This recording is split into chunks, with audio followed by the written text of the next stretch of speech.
Look here at Nvidia. I already have Nvidia up, so my mind's on Nvidia, guys, because this one everybody holds it some way, shape, or form in an index. If you're not a Mag 7 person, but really it hit a high, it sold off. Some of these names are down 10, 15, 20, 30%.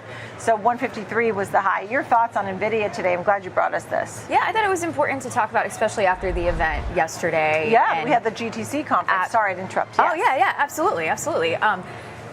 What I think is important, if we take a step back to the sell-off, since it is a big component of the market and we have a lot of retail participation, and we even saw the unwind, if you remember the yen carry trade, sure, which is actually very ironic. We're at some same levels that we were at that time on the broader S&P 500. Nonetheless, I digress. Because of that, it's a big component of the market. There's triggering of margin calls, and that's inclusive on the retail side, which is about 53% of the market participation, which means it's a drastic sell-off that could be systematic just to raise cash rather than fundamentally driven.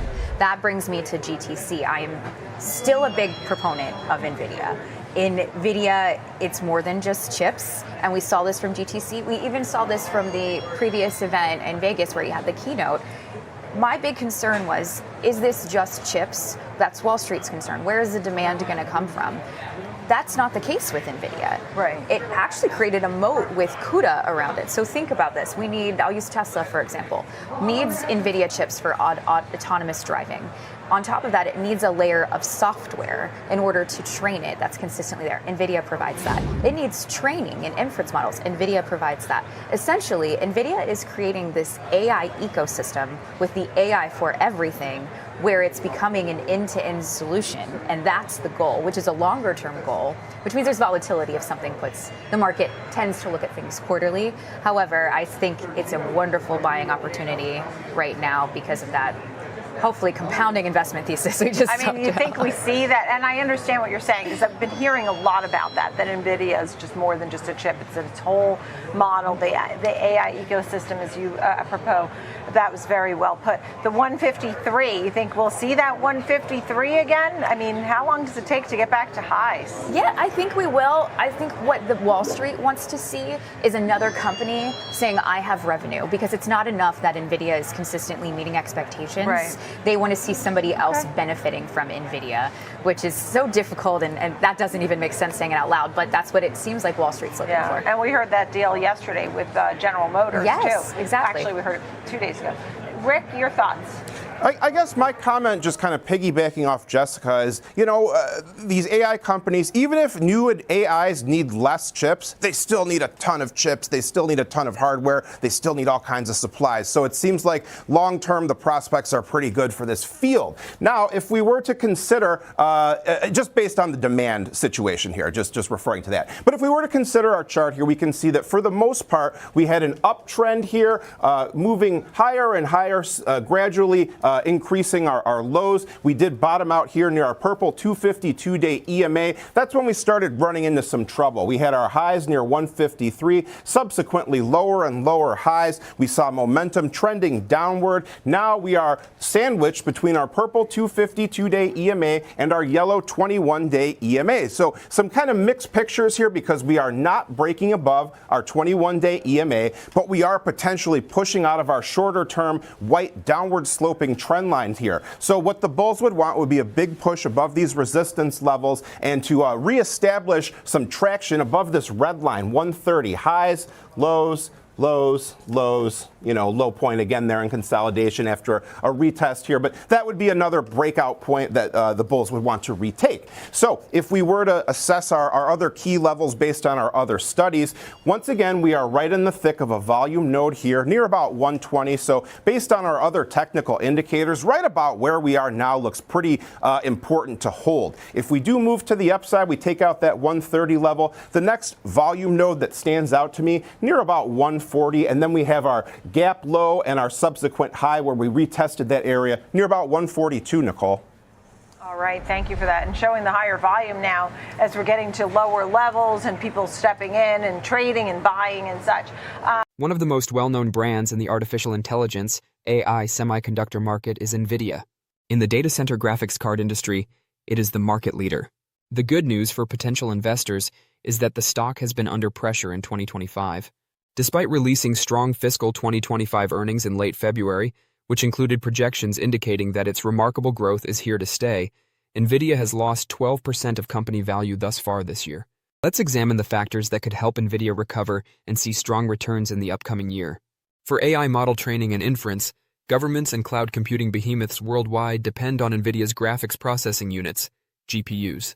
Rivals like AMD and Intel have relatively little business because of the company's overwhelming domination in the data center GPU market. Its $115.2 billion in data center revenue in fiscal 2025, which concluded on January 26th, is proof of this. In the meantime, Intel's data center and AI division recorded $12.8 billion in revenue last year, and AMD sold $12.6 billion worth of data center chips in 2024. Nvidia has been able to seize a sizable portion of the industry supply chain because to its substantial advantage over its competitors. Nvidia has secured 70% of Taiwan's semiconductor manufacturing's advanced chip packaging capacity for this year, according to Taiwan-based Economic Daily News. It is anticipated that TSMC's chip capacity would more than double in 2025 and then expand by another 80% in 2026. This means that Nvidia should be able to produce enough AI chips to satisfy the high demand for its most recent generation of Blackwell AI GPUs. An enhanced supply chain will enable the business to fulfill orders and provide stronger growth in the upcoming quarters, as third-party checks show that demand for Blackwell chips is outpacing supply. It should come as no surprise that analysts' growth projections for Nvidia increased in the current year following the company's fiscal 2025 performance. According to the above consensus projections, fiscal 2026 will see at least a 50% increase in sales and profitability. So, what implications does this have for Nvidia's stock? Let's explore that. But first, a big thank you to those of you who've stuck with us this far. Creating these videos takes significant effort and dedication, so if you're enjoying the content, please hit the like button, subscribe to our channel, and share your thoughts on Nvidia stock in the comments. Your support truly helps us grow. Now, let's get back to the video. Felt that you would have after the NVIDIA conference that things have historically done little well. Actually, they do very well going in, and it didn't happen. And now, I mean, when I see what's known as these zero-day expiry, zero-day options pressuring NVIDIA, and people don't think that anything could ever happen like that, that you couldn't really have a $2.8 trillion company being pressured by the options market, but it is. And no one believes that except for the people who directly trade it and the people who clear the options. And the heavy pressure on NVIDIA is extraordinary. No company can withstand the actual repeated machine gunning of a stock using these zero-day options, which we don't factor in nearly enough because a lot of younger people, but also a lot of institutions, are really focused on driving a stock down. Look, if institutional buyers came in, they could overwhelm. But right now, NVIDIA is the reason why anything that is data center is suspect. I think that's wrong. I can make a case for NVIDIA, but I know a stock that looks bad when it looks bad, and that is the ugliest stock in the chart book. And I get that. That's what's happening. Yeah, I mean, it's down another week, the week of its big GTC conference with zero out. It's the fourth negative week in the last 5. It's fallen 18% of its value since its record close back in January.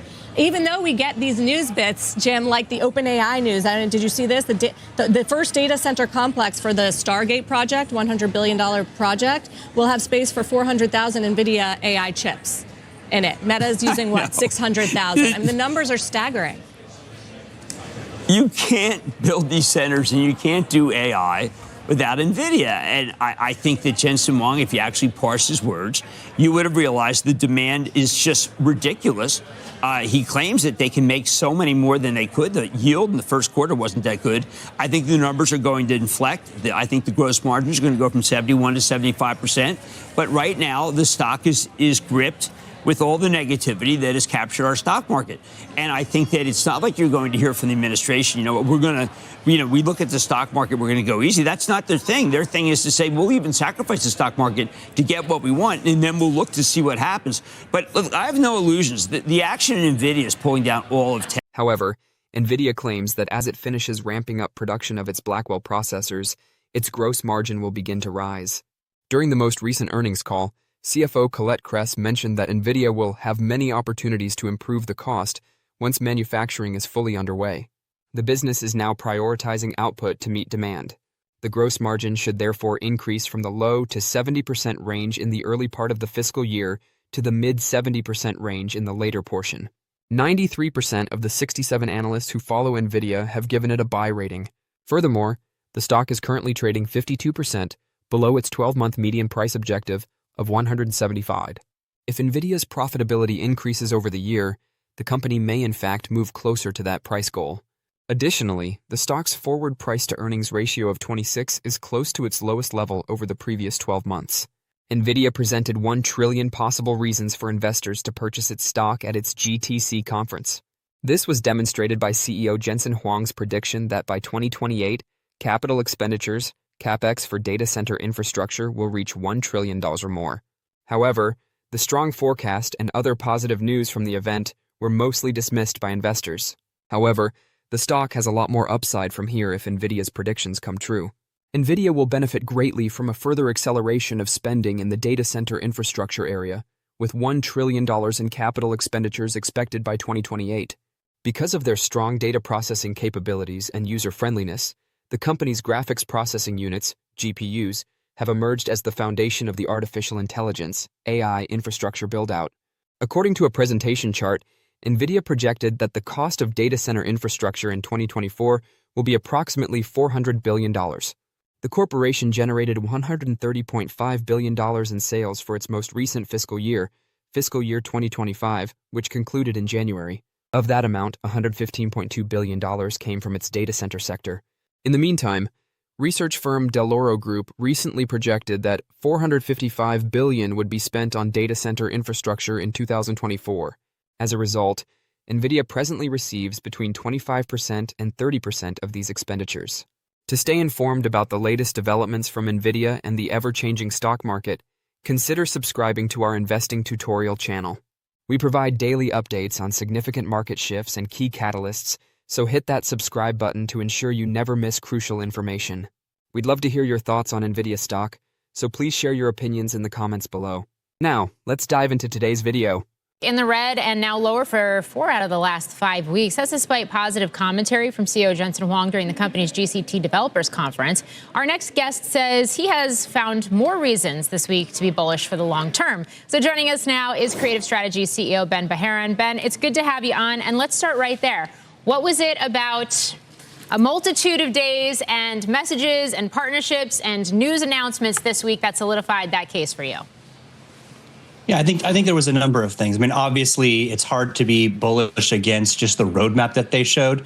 You know, one of the biggest debates and arguments that we get into, as I'm sure you guys have all talked about too, is, you know, what is the degree that these custom or specialized ASICs are going to compete or take share from NVIDIA? I think when you look at the technology roadmap from NVIDIA in terms of what they're doing with Grace Blackwell and Blackwell systems going forward, it's going to be very, very hard for those to compete. And I think they were extremely bullish about how much of the industry, not just the traditional, you know, cloud servers, but AI factories and this entirely new infrastructure and how IT is being kind of redeveloped for the AI era is being built on NVIDIA. Like, it's not being built on other things. And so I think when you look at the ecosystem that's grown around them, they're deeply entrenched. It doesn't have any sign of that changing.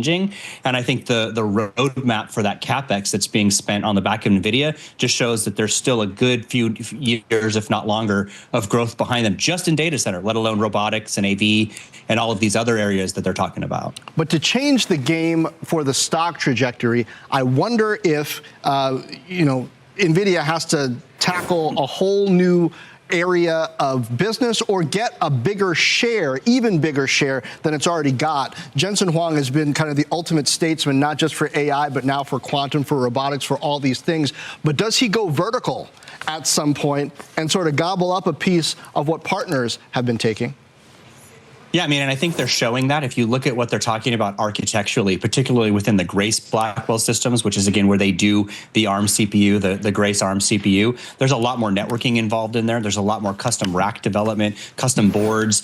They're, I mean, as vertical as we've ever seen them with those particular products, and those are different than their B200 or B300 products where you can use anybody's CPU with. So I think they're showing that, John, but I think you're exactly right. And I think there was a sense of frustration that I saw from Jensen, particularly in the financial analyst QA, where he really kind of went off saying, like, you guys don't really understand, and nobody's modeling the upside opportunity here when you really understand what we say when we mean what we mean when we say AI factories. That this is new build. These are dedicated, purpose-built factories to just run enterprise AI. And he seems to think that nobody is modeling that in or really understands it. So we kind of have a sense of what they'll sell just product-wise here in 2025, which is where I agree with you. Hard to surprise to the upside to move the stock. But I think he is signaling people don't understand the magnitude of this opportunity. And I think that's worth unpacking because there is a lot of growth ahead. And I think they're very bullish that they're going to continue to get a big chunk of that share. To be fair here, I remember, what was it, 15 or so years ago, more than 15, we're coming up on 20, when I was looking at Apple and people were trying to think, well, how can Apple be worth more than it is right now? And I was thinking, well, how many iPods would they have to sell in order for them to double their stock price? And that was just the wrong way to think about it because, you know, who saw that the iPad and the iPhone and all this other stuff was around the corner?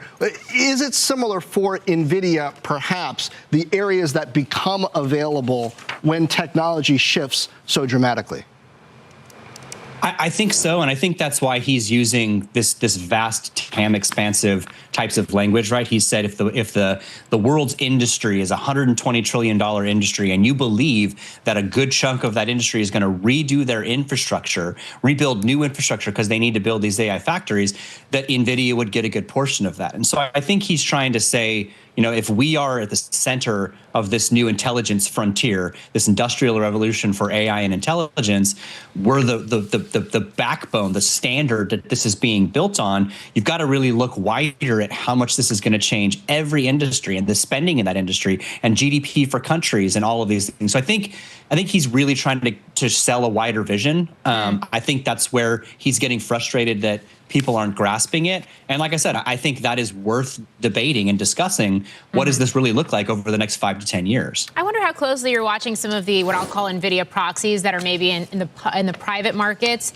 and poised to start to go public, CoreWeave being sort of the near-term example here as soon as the end of this month. Are you watching some of these companies? Are you assessing them and sort of what this is going to mean for the ecosystem and that transition to going public? Yeah, and I think you look at them, and there's a couple other examples, right? I think DigitalOcean is sort of in there. They even mentioned Vertiv, which I think is an interesting company for liquid cooling. And so you're seeing, again, this is part of the ecosystem that's growing around NVIDIA. One of the fascinating things, right, about CoreWeave is that there's public instances, but they just show that we don't actually have enough compute when companies like Microsoft and other big enterprise companies are actually securing GPUs with them. I mean, it just shows that we still need so many more GPUs, which is, again, we need more infrastructure. We need more land. We need more space. We need more energy. Like, all of these things impact in that ecosystem. It shows there's a shortage. It shows why there's demand and opportunity for folks like CoreWeave and others. And I think, again, part of that is just widening our lens. Okay. The revenue from data center infrastructure alone in 2028 would be between $250 billion and $300 billion if NVIDIA could maintain its current portion of this expenditure. With its chips and software, the company intends to stay at the forefront. The new Blackwell Ultra GPU, which will start arriving in the second half of this year, was unveiled at the event. Because of their increased power, the new Blackwell chips are ideal for services that require faster response times. NVIDIA projected that Blackwell's income would be significantly higher than that of their previous Hopper architecture. As part of its ongoing chip innovation, the business will also launch its new Vera Rubin chip, which will use ARM's technology to integrate a GPU with its next-generation Rubin architecture and a specially created central processing unit, CPU. According to the company, the CPU will be twice as quick as the commercially available one found in its previous Grace Blackwell chips. With the Rubin Next chip, which it intends to introduce in the second half of 2027, it will attempt to raise the number of GPU dies in its existing Blackwell chips from 2 to 4. NVIDIA's innovation extends beyond hardware. NVIDIA Dynamo, a new open-source software system, was also unveiled, which will assist lower costs and boost inference throughput. The new software will assist coordinate and speed up inference communication among thousands of GPUs, according to the business. It claimed that Dynamo is a whole AI factory, not just an operating system for a data center. However, NVIDIA's goals are not limited to data centers. It also intends to enter the markets for autonomous driving and robotics. After introducing Isaac Groot N1, which he referred to as the first open humanoid robot foundation model in history, Huang declared that the age of generalist robotics is here. To assist humanoid robots in learning tasks, the model can be trained on either synthetic or actual data. According to the business, these robots will be able to help address the 50 million jobs that are currently needed worldwide by filling menial labor positions. Additionally, the business will collaborate with General Motors to assist the manufacturer in creating its own autonomous driving technology. Given that GM abandoned its last attempt at a robotaxi service last year, the move is a little surprise. When one of the unit's cruise robotaxis pulled a pedestrian down the street after the pedestrian had been struck by another car, the incident sparked criticism. Nvidia stated that it will assist GM in developing unique AI systems in addition to providing GPUs. In order to create next-generation factory robots, GM will also train AI manufacturing models using Nvidia's GPUs and software. This comes after last month. Nvidia and Toyota reached an agreement for Nvidia to supply chips and software to support Toyota's sophisticated driver assistance technologies. Don't forget to share your thoughts and experiences in the comments below. Your input helps create a more knowledgeable community where we can all learn and grow together in the world of investing. Stay up to date with the latest market trends, insights, and key updates by subscribing to Investing Tutorial. We're here to help you make smarter investment decisions and stay ahead of the curve. All right, for less than a 10 basis point rally, that was one heck of a Friday. Bulls clinched on a triple witching expiry.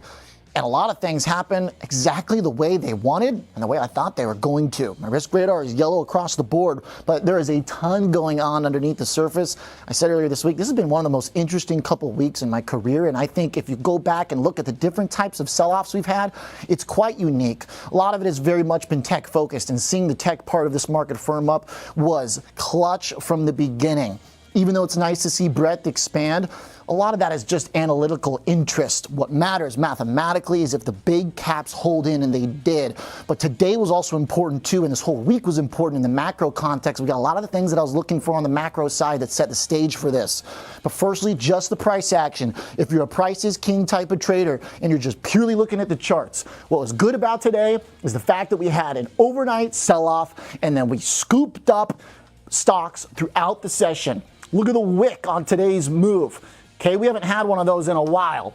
The fact that we had this long wick and weakness, look at this. We were down at the week low today. We touched the intraday lows for the last 5 days. It looked like we were about to open up the downside and get clobbered. But instead, things crept back and then picked up the pace as we got towards the weekend, which is also nice because then we ended this losing streak on the weekly chart as well. Now, bulls are getting by, but they're skating on thin ice. If you're like me, when you go to the rink, you don't know what you're doing. You're wobbling, but at least you're now skating. But the surface below us is thin. This is still not a great looking chart, and we didn't make any upside. We got rejected from the highs of the week as well. But that kind of puts us on an even keel to some extent. You guys are gonna have to run the charts because it froze. But here's what's important. Bonds number one and the $2 finally got the action I was looking for to loosen up some of those growth concerns. The 10-year yield maintained its range. We didn't plunge new lows for the 10-year. We held in. And the dollar firmed up as well, which I thought was crucial. But my main point in this week was that you wanted yields to stay higher, or at least in the range. Even though Powell's getting dovish, look back at last year. The more they get dovish, the more they support the economy, the more that supports yields. It also matches with the way stocks and bonds traded on the way down, where yields and stocks were correlated. So we got the yields inching higher, and they did rally overnight too. So then bonds turned the way you wanted today, and stocks turned the way you wanted. And the dollar helped set the platform for that because it also finally firmed up. You don't want all the money flowing overseas, and the notion that the policy changes by the Trump admin, while perhaps volatile and uncertain in the moment, were definitively going to have some stark shift in American economic dominance is still a far cry. Our jobs numbers were fine this week. We continue to see people spending on cruises, double booking. They're not buying houses, but the existing home sales market also loosened up a little bit. So there's no reason to think this is a recession event just yet. The other thing that's important is tech. I pointed out the Tesla chart yesterday. A lot of it still is so tech focused. If the market breaks down further, this is where it's likely to come from because the recession fears look like they were a little bit overblown the last. Even though Nvidia has benefited the most from the expansion of AI infrastructure, it still has a lot of opportunities ahead of it.